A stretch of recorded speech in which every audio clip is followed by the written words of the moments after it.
Bonjour, nous sommes en 2020 dans le site de l'Institut Docteur Angélique, dans une série de vidéos consacrée à la théologie biblique. Ça veut dire à l'étude de la manière dont peu à peu, au cours de l'histoire, Dieu a révélé son cœur, mais aussi son projet sur nous.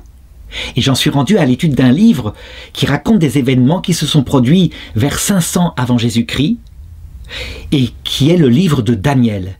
Ça se produit donc pendant l'exil à Babylone, quand le peuple hébreu a été déporté, et Daniel est doté de prophéties beaucoup plus profondes que celles qui existaient avant pour expliquer le sens de tout cela. Ce qui est fabuleux dans ce chapitre 12 que je vais maintenant étudier, c'est qu'on va voir apparaître dans la Bible pour la première fois, et il faut se rendre compte du changement que c'est. C'est vraiment pour la première fois. Il suffit de comparer avec le livre de Qoéleth pour s'en rendre compte.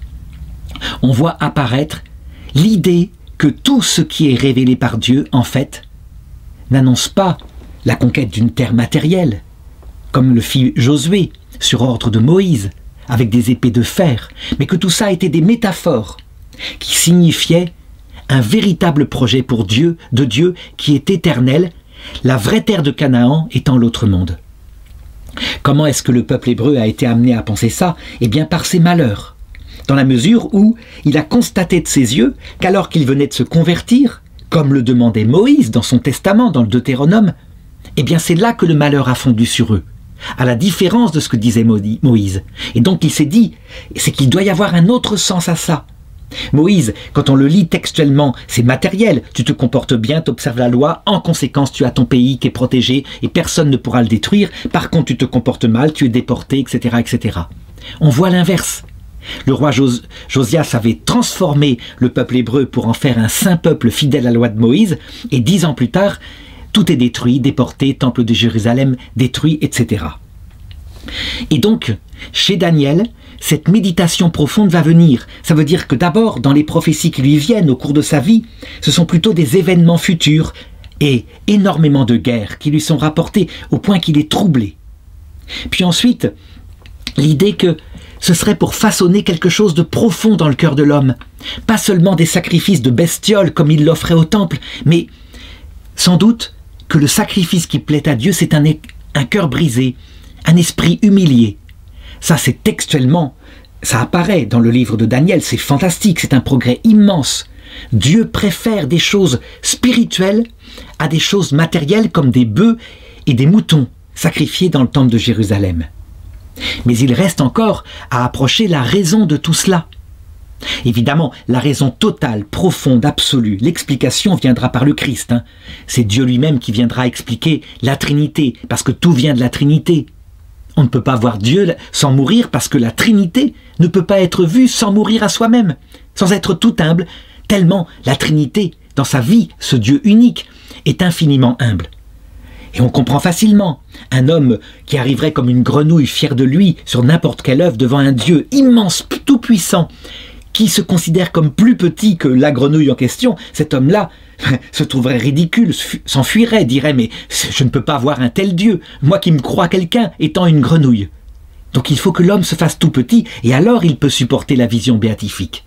Ça, ce n'est pas dit à Daniel. Par contre, ce qui va être dit là dans ce chapitre, le dernier chapitre des prophéties, c'est quelque chose d'extraordinaire.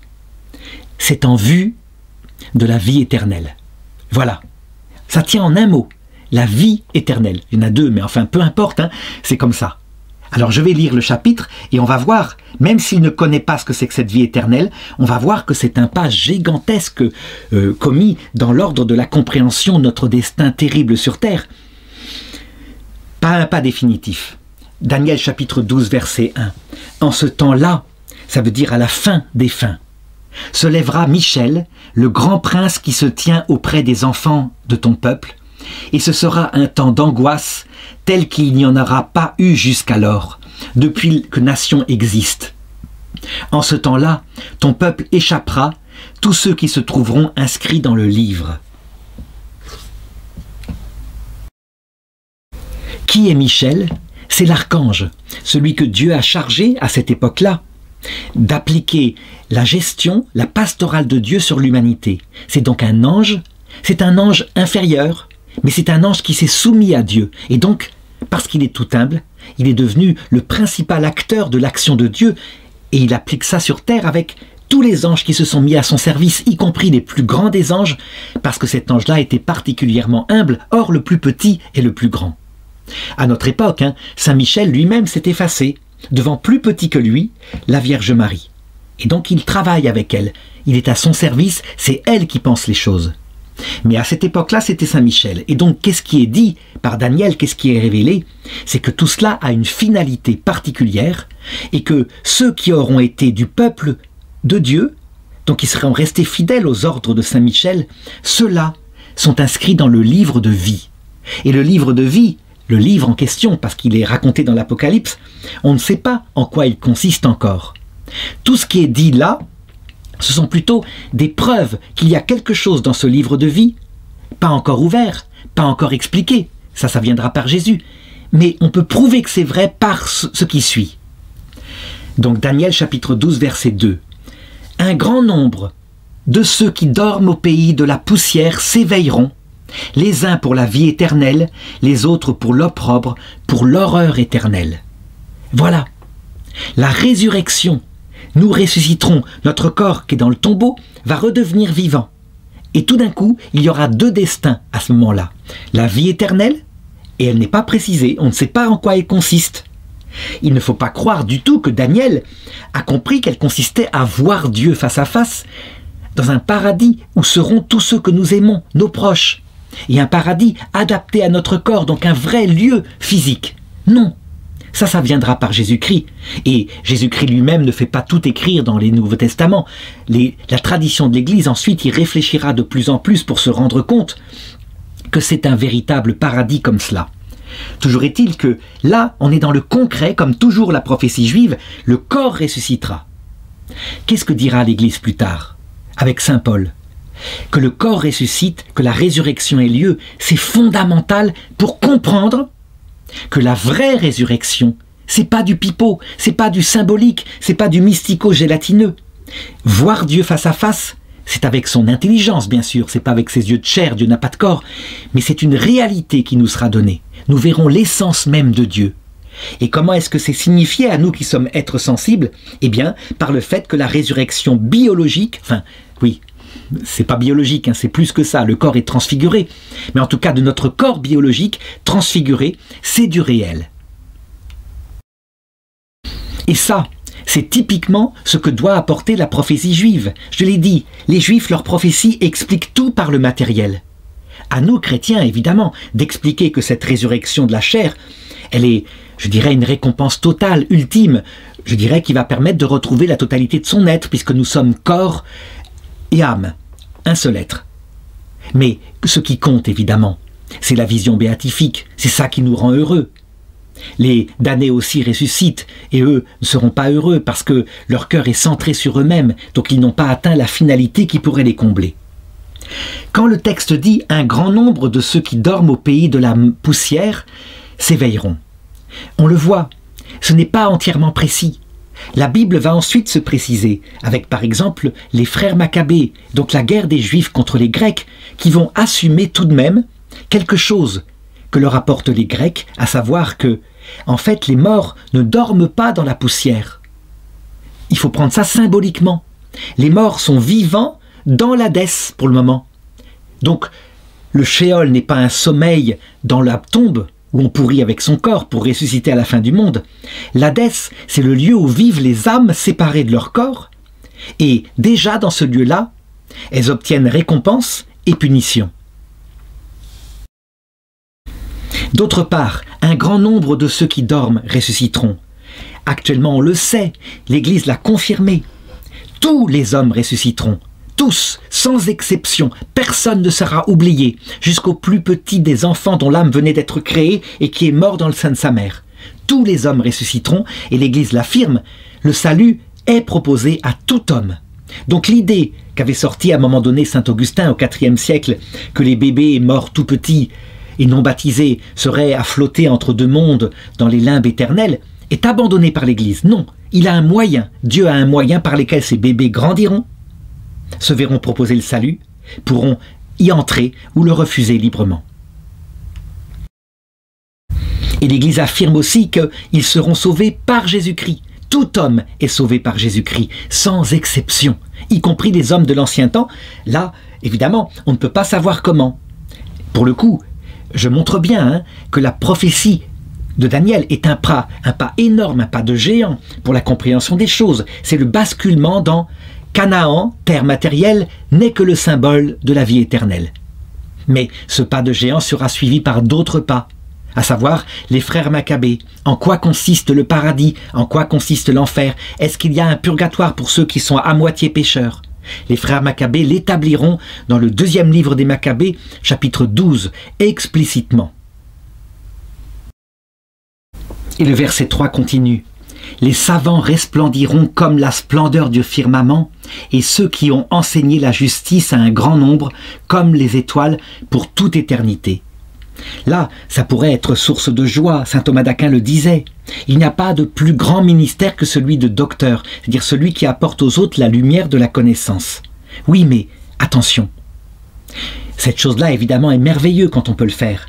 Mais le plus petit, quand on comprend que le plus petit qui a vu cela, le plus petit enfant qui a vu cela dans l'autre monde, en sait plus que saint Thomas d'Aquin lui-même, au point que saint Thomas d'Aquin, lorsqu'il eut une petite apparition du Christ juste avant sa mort, fut tellement bouleversé qu'il voulait brûler toute sa somme de théologie. Ça remet dans l'humilité. Ce qui sauve, ce n'est pas principalement d'avoir eu un ministère comme ça qui est formidable, évidemment c'est une grande joie, et ça attire beaucoup de prières pour soi aussi. Non, ce qui sauvera et qui fera qu'on sera le plus grand auprès du cœur de Dieu, c'est notre humilité et notre amour. Alors évidemment, ceux qui ont le talent de docteur et qui peuvent le faire, doivent le faire, quitte à risquer d'être moins grands pour l'éternité parce qu'ils seront enorgueillis par la gloire qu'ils obtiennent en enseignant comme ça. D'accord, ils doivent le faire et tant pis si l'éternité est moins belle. Tant pis, c'est leur ministère, qu'ils le fassent. Mais toujours penser, toujours se souvenir qu'on est jugé non pas sur, je dirais, le bon dogme auquel on adhère, ça, le Christ en revenant, il manifeste la vérité d'un seul coup. On est jugé sur l'humilité et la charité. Et le verset 4 continue. « Et toi, Daniel, serre ces paroles et scelle le livre jusqu'au temps de la fin. Beaucoup erreront de ci, de là, et l'iniquité grandira. » Voilà, c'est factuel. Simplement, encore une fois, il n'a pas la possibilité, Daniel, d'expliquer pourquoi est-ce que beaucoup erreront, pourquoi est-ce que l'iniquité grandira, pourquoi est-ce que Dieu permet cela. C'est vrai, soyons logiques, on connaît qui est Dieu. Il peut en un instant, en faisant une petite apparition de la Vierge Marie donnée à chacun d'entre nous dans sa chambre, faire que tout le monde là sur terre maintenant devienne catholique, y compris les musulmans, les athées, sauf ceux qui refusent en toute liberté le péché contre l'Esprit Saint. Il ne le fait pas, mais il le fera. À l'heure de la mort, c'est ce qui se passera pour chacun d'entre nous. Le Christ apparaîtra dans sa gloire accompagné des saints et des anges. Et ça se passera aussi à la fin du monde. Pourquoi il ne le fait pas? Parce que, et ça Daniel ne peut pas le comprendre, en réalité, nous sommes en train d'expérimenter ce que nous sommes à travers une pseudo-liberté diminuée par les conséquences du péché originel, mais tout de même présente, où nous faisons des tas de bêtises, nous nous tournons vers des idéologies. La moindre idole qui arrive et qui domine politiquement, nous la suivons tous, les pieds joints, en disant c'est formidable. Et on le voit, au cours de l'histoire du XXe siècle, chaque idéologie a été suivie par la masse qui, en privé évidemment, était capable de penser, mais en public, il fallait bien survivre et donc on suivait. Dieu laisse grandir l'iniquité avec des antichrists de plus en plus puissants. Pourquoi? Parce qu'il a la capacité évidemment de s'en servir pour mieux sauver les hommes. En effet, plus on s'établit dans une idéologie, plus son cœur est loin de Dieu, et plus on en subit les conséquences immanentes parce que le cœur humain est fait pour voir Dieu. Le cœur humain n'est pas fait pour uniquement l'argent, la gloire et la jouissance sexuelle. C'est pas vrai. Quand des hommes vivent que de ça, ils en avalent très vite les conséquences immanentes. Un cœur angoissé, là, quelque chose qui ne va pas. Et puis, une vie vaine. Ça veut dire qu'ils sont dans le plaisir immédiat et le soir, c'est la nuit. C'est comme un goût amer parce que tout ça n'a pas de sens. Tout ça est vain et tout ça se termine dans du vent. Seul le vrai Dieu correspond au cœur de l'homme et peut le remplir. Et donc, en laissant l'homme vivre comme ça, comme l'enfant prodigue, en mangeant des choses que les cochons eux-mêmes aiment manger, eh bien Dieu sait que quand il viendra lui-même dans sa gloire et qu'il apparaîtra aux hommes, beaucoup se tourneront vers lui en disant « C'était toi que nous désirions et nous ne le savions pas. Pardon pour nos péchés. » Alors, ayant réduit tout homme à commettre des désobéissances, il pourra faire à tout homme miséricorde. Nous le savons par Jésus-Christ. Certains en ont déduit qu'il fallait pécher. Non, pas du tout, évidemment. Saint Paul le nie. Il faut simplement savoir que Dieu se servira du péché. Mais évidemment, en péchant, eh bien, on se condamne à devoir se purifier de ce péché dans un long purgatoire, qu'on peut éviter en se comportant dès cette terre avec beaucoup d'humilité, beaucoup d'amour, sans illusion sur soi. Alors on se purifie dès cette terre et on peut passer directement dans la vision béatifique. Rien de ce qui est commis comme péché ne sera lavé comme ça. Tout sera lavé par le fait que nous réparerons de tout notre cœur, et le purgatoire sert à cela. Alors donc, après avoir montré jusqu'où va la prophétie de Daniel, extraordinaire, hein, ça change tout. Il y a une vie après la mort, il y a une vie éternelle. Le livre de Qoéleth est mort. Qoéleth, c'est peut-être le roi Salomon, qui est réaliste, qui dit « S'il faut se comporter bien pour vivre bien, et ensuite aller dans le tombeau, où on dort, pour l'éternité, parce que Qoéleth, à cette époque-là, ne sait pas qu'il y a une vie après la mort, alors tout est vanité. Et moi, je vais me comporter bien, tout en testant l'alcool, pour voir. Mais je vais me comporter bien, je ne voudrais pas que Dieu se retourne contre moi. » Et il en conclut avec cynisme, « De toute façon, ma sagesse, elle est là, tout ça, c'est vanité, ça sert à rien. » Pourquoi? Parce que la vie éternelle avec Dieu, c'est ça qui donne sens. La loi de Moïse, comme ça, avec des menaces de punition sur terre, eh bien, ça ne correspond pas à l'homme. C'était une loi primitive pour des peuples charnels. Reste maintenant une question que pose Daniel, c'est les dates. Quand est-ce que ça se produit tout ça? Et donc, je vais lire la réponse. Et je suis sûr que la plupart vont la trouver non satisfaisante. Je regardais donc, moi, Daniel, c'est au verset 5, hein, et voici, 2 autres hommes se tenaient debout de part et d'autre du fleuve. Le fleuve symbolisant le temps qui passe, la vie humaine qui coule. L'un dit à l'homme vêtu de lin, qui était en amont du fleuve, « Jusqu'à quand le temps des choses inouïes ?» Et j'entendis l'homme vêtu de lin. Et l'homme vêtu de lin, c'est certainement Jésus-Christ, pas encore incarné, mais qui apparaît déjà sous forme d'une vision à Daniel. Tandis que les 2 autres hommes, à mon avis, c'est le Père et le Saint-Esprit. C'est-à-dire qu'on a ici une vision trinitaire. Et donc j'entendis l'homme vêtu de lin qui se tenait en amont du fleuve. Ça veut dire en début de l'histoire. C'est par lui que tout s'explique. Le fleuve ne coule que à partir de lui. Et on le comprend uniquement à partir de lui. Donc il se tenait en amont du fleuve, il leva la main droite et de la main gauche et la main gauche vers le ciel et attesta par l'Éternel vivant pour un temps, des temps et un demi-temps, et toutes ces choses s'achèveront quand sera achevé l'écrasement de la force du peuple saint. Et là, il faut le reconnaître, c'est le flou total. Alors, plein d'hommes ont essayé de calculer, hein, parce qu'il y a d'autres choses qui sont données dans le livre de Daniel, un nombre de jours qui correspond à peu près à la prédication de Jésus, mais un autre nombre qui correspond à 6 ans et demi. Bref, on n'y comprend rien. Personne ne peut rien y comprendre. Et d'ailleurs, Daniel le dit lui-même. « J'écoutais sans comprendre ». C'est le verset 8. Puis je dis « Mon Seigneur, quel sera cet achèvement ?» Donc, il fait comme les apôtres qui demandent à Jésus « Les dates, c'est quand ?» Qu'est-ce que lui répond donc cet homme qui lui apparaît? « Va Daniel, ces paroles sont closes et scellées jusqu'au temps de la fin. Beaucoup seront lavés, blanchis et purifiés. Les méchants feront le mal, les méchants ne comprendront pas, les doctes comprendront. À compter du moment où sera aboli le sacrifice perpétuel. » Donc je m'arrête là pour commenter d'abord ça. On voit bien que les dates, manifestement, Dieu ne veut pas les donner. Jésus l'a expliqué. Quand les apôtres lui ont demandé les dates, il a dit « Il ne m'appartient pas de vous les donner. Même moi, je ne les connais pas. Seul le Père les connaît. » Ce qui doit être traduit en théologie catholique, « Je ne les connais moi, en tant que Dieu, en tant que Verbe éternel, que par mon Père, puisque je connais tout par mon Père. Je ne fais rien de moi-même. Tout ce que je fais, c'est mon Père qui m'a dit de le faire. » C'est normal. Le Verbe du Père, c'est donc la connaissance que le Père a de lui-même, donc ça vient du Père. Il ne donne pas les dates. Pourquoi ? Et là, je dirais, c'est là qu'il faut se servir maintenant au XXIe siècle, des grands apports de la théologie qui ont permis de comprendre, c'est qu'en fait, ces textes-là qu'on appelle eschatologiques, donc qui parlent de la fin, eh bien, ont toujours 3 niveaux de sens pour les comprendre. Et c'est pour ça qu'il n'y a pas de date. Le premier niveau de sens qui nous concerne nous, personnellement, c'est que tout va se réaliser à l'heure de la fin de notre vie, à l'heure de notre mort. Or, chacun d'entre nous, notre vie, elle peut être longue ou courte, mais globalement, pas plus de 120 ans. Donc s'il y a une chose qu'on peut savoir, c'est que jamais, ou presque jamais, paraît-il, il y a Jeanne Calment, mais jamais un homme ne vit plus de 120 ans. Et donc, nous savons, ça nous est dit, mais nous n'écoutons pas, que pour quelqu'un qui, comme moi, a à peu près 50 ans, dans 40 ans, je serai face au Christ. C'est comme ça. Je dirais, au maximum, et peut-être même demain. Tout dépend de lui. Deuxième niveau de sens, qui est établi là dans le livre de Daniel. Ça parle des épreuves de chaque génération. Chaque génération qui vient sur Terre, elle a une pensée principale, et chaque pays aussi, une pensée principale.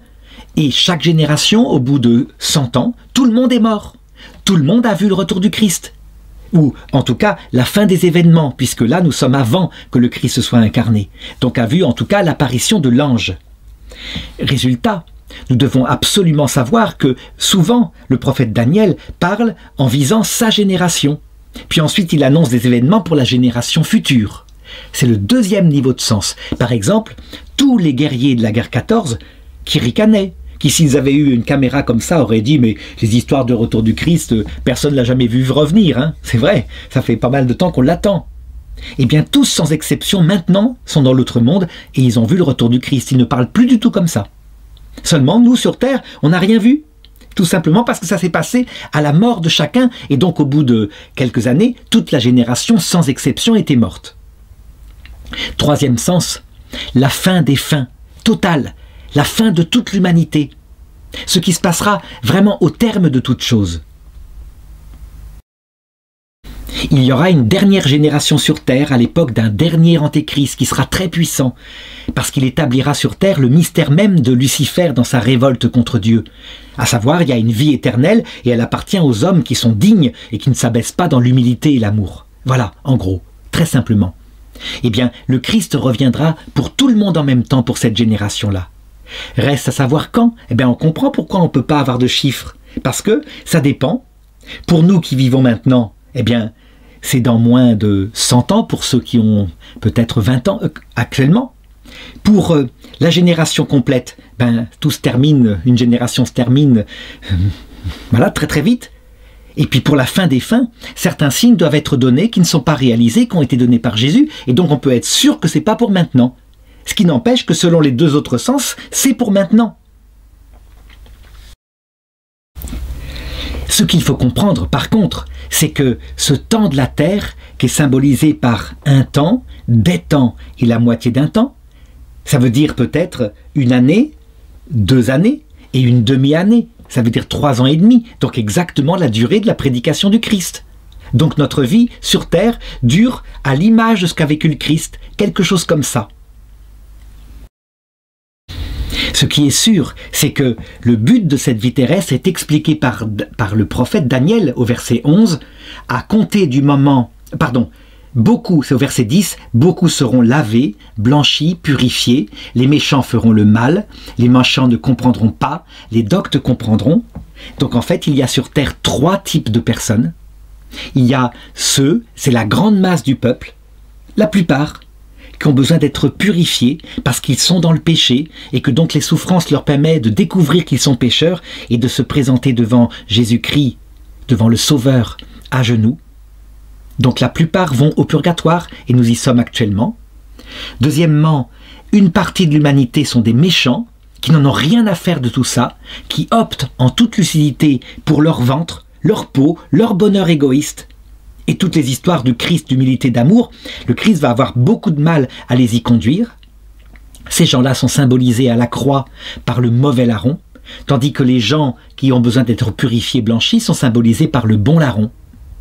Et enfin, il y a une troisième sorte de personnes, les doctes comprendront, les savants comprendront, pas les savants de sciences modernes, les savants de la science du Christ.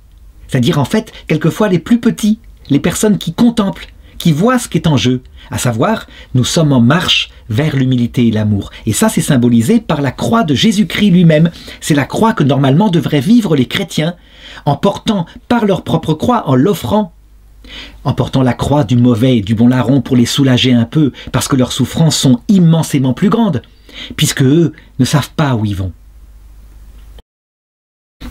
Donc, ce qui est révélé ici à Daniel, c'est que la terre est un purgatoire, une étape particulière.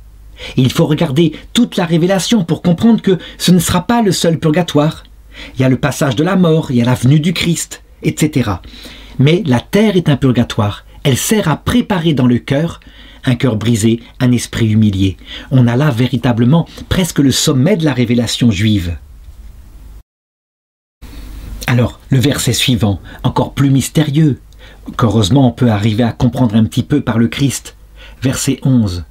À compter du moment où sera aboli le sacrifice perpétuel et posée l'abomination de la désolation, 1290 jours.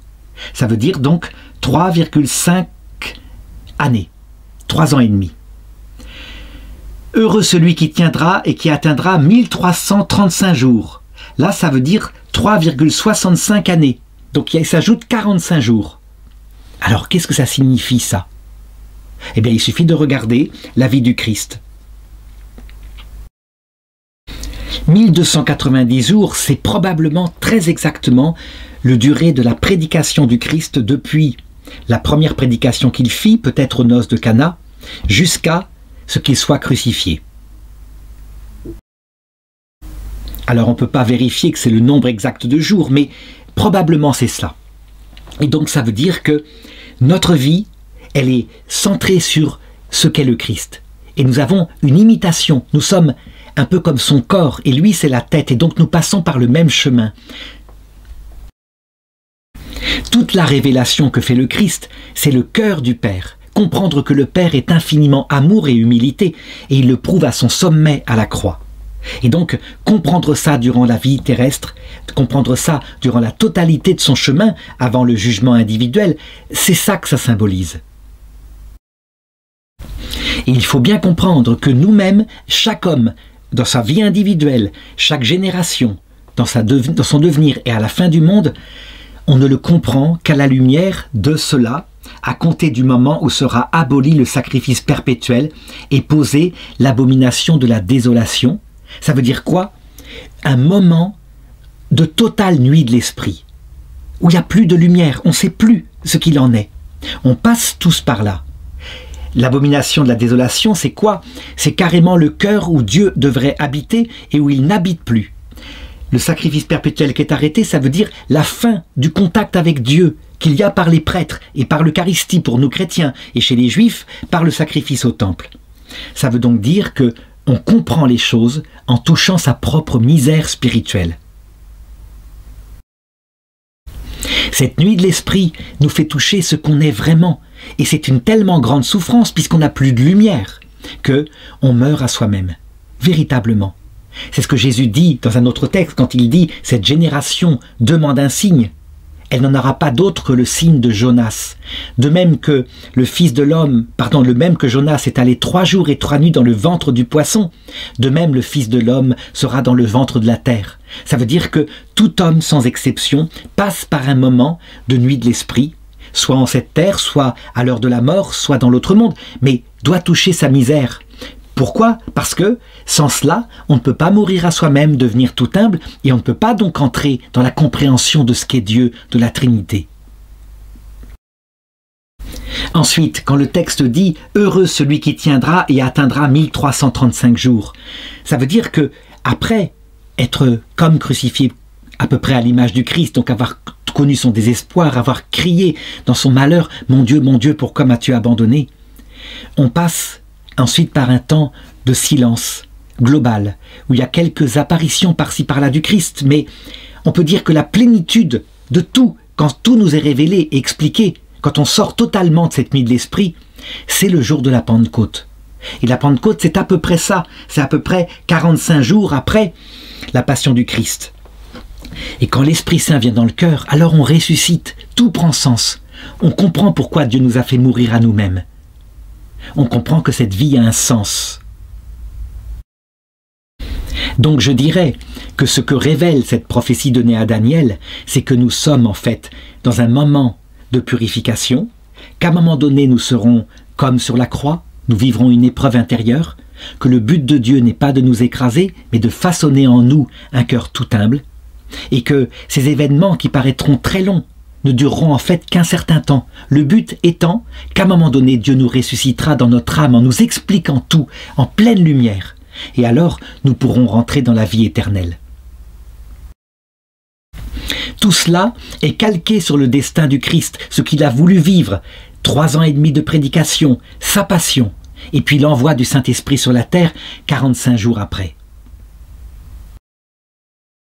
Et ce chapitre se termine au verset 13. « Pour toi, va, prends ton repos, tu te lèveras pour ta part à la fin des jours. » Là, je voudrais faire aussi une remarque pour bien comprendre à quel point il faut, je dirais, prendre la Bible, non pas comme un livre infaillible, mais comme un livre qui raconte petit à petit la révélation. Quand on regarde cela, tu te lèveras pour ta part à la fin des jours. On peut se dire avec le pape Jean XXII, c'est un pape d'Avignon, que les morts, pour le moment, dorment, tous. Ils ne sont pas conscients. Mais qu'à la fin des fins, donc au moment où le Christ reviendra sur terre, il les réveillera, et qu'alors ils entreront dans la vision béatifique en ressuscitant. Ce pape avait voulu établir un dogme au XVe siècle sur ce point-là, et Dieu l'en empêcha. Et son successeur, lui, par contre, il définit les choses. C'est le pape Benoît XII. Il définit dogmatiquement, dans un document qui s'appelle Benedictus Deus, que ce n'est pas vrai. Qu'en fait, dès maintenant, depuis que le Christ est mort sur la croix et qu'il est allé chercher dans l'Hadès, où ils étaient vivants, les âmes des morts. Dès maintenant, et avant même leur résurrection, les morts qui ont le cœur est purifié entrent dans le paradis. Ils voient Dieu face à face, sans attendre. Ils ne sont pas en train de dormir, c'est pas vrai. Ils sont vivants et actifs pour nous. Comment se fait-il que certains chrétiens ne croient pas en cela? Eh bien, c'est en particulier beaucoup de protestants parce qu'en fait, ils interprètent souvent le Nouveau Testament et les dogmes de l'Église par le début de l'Ancien Testament, où il y a marqué le Sheol, donc la tombe où on ne se souvient de rien. Mais ils ne comprennent pas qu'en fait, à cette époque-là, les choses n'avaient pas encore été révélées et qu'il faut procéder à l'inverse. C'est le Nouveau Testament, quand Jésus le dit explicitement aux Sadducéens. Dieu est le Dieu des vivants. Abraham, Isaac et Jacob sont vivants. Et s'ils ne le croient pas, qu'est-ce qu'il fait Jésus? Eh bien, il raconte une histoire où il y a Abraham vivant avec en son sein le pauvre, tandis que le riche est là qui supplie qu'on vienne l'aider parce qu'il a soif. Et donc, il est probablement, dit le pape Benoît XII dans Spésalvi 44, au purgatoire. Donc, on explique par Jésus, on n'explique pas Jésus par l'Ancien Testament. Il ne faut pas se tromper de sens. La plénitude de la révélation est venue par Jésus. Et je dirais même plus.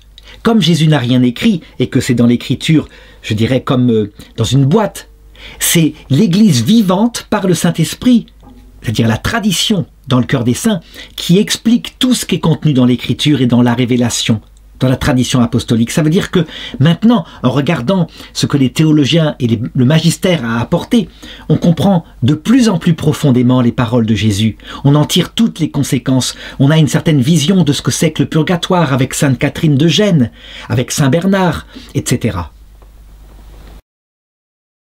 Alors, je voudrais conclure par une dernière question qu'on m'a posée. Tout de même, quand au verset 7, l'ange dit à Daniel « pour un temps, des temps et un demi-temps », est-ce que ce n'est pas plutôt quelque chose comme 3500 ans? Et à ce moment-là, puisque la prophétie est donnée vers 500 avant Jésus-Christ, ça voudrait dire que le retour du Christ pour le monde entier se ferait vers l'an 3000. Beaucoup calculeront. Je le sais, c'est toujours comme ça. Beaucoup feront ce genre de calcul. En réalité, il faut bien avoir en tête que ces chiffres-là sont d'abord symboliques et signifient que le corps du Christ, son humanité, l'humanité que nous sommes, suit ce que le Christ a vécu. Il le révèle. Donc c'est le même destin. Nous passons par les mêmes chemins en vue d'être conduits à la vision béatifique. Ceci dit, tout se réalisera en son temps. c'est certain. Et donc, on peut être certain que, vers la fin du monde, il sera donné par le peuple juif, toujours de manière matérielle, c'est leur prophétie, des signes qui annonceront que le retour du Christ est proche. Ces signes-là, quand on regarde l'Écriture, eh bien, ils sont donnés déjà. Ils sont au nombre de 7, et il y en a déjà 2,5 ou 3 qui sont réalisés. Premier signe, destruction du temple de Jérusalem, 70 après Jésus-Christ. Deuxième signe, déportation du peuple en dehors complète de sa terre, 135 après Jésus-Christ, l'empereur Hadrien. Troisième signe, pleurez sur vous, ne pleurez pas sur moi, pleurez sur vous et vos enfants, car on vous traînera, etc. C'est ce que dit Jésus en portant sa croix. Ça s'est produit tout au long de l'histoire de cet exil juif dans le monde entier, et principalement, évidemment, en 39-40, avec Hitler, 39-45. 6 millions de juifs, un tiers des juifs tués. Le signe suivant, je vous ramènerai dans votre terre. Cette terre vous sera laissée déserte jusqu'à ce que vous disiez Hosanna au plus haut des cieux. Ça s'est produit en 1948. Et, toujours lié à ce signe-là, Jérusalem sera foulée par les nations jusqu'à ce que soit terminé le temps des nations. Ce n'est pas encore terminé. Une partie de Jérusalem, dont la partie principale, le mont du Temple, est foulée par les nations étrangères, et donc ce n'est pas encore devenu le pays des Juifs. Si c'est annoncé, ça se réalisera. Donc on en est là. Et puis, il y a 2 autres signes, ou 3 autres signes qui sont annoncés par l'Écriture. On le voit par exemple en 2 Maccabées chapitre 2, l'arche d'alliance sera retrouvée. Physiquement, elle est quelque part cachée, elle sera remise en avant à un moment donné.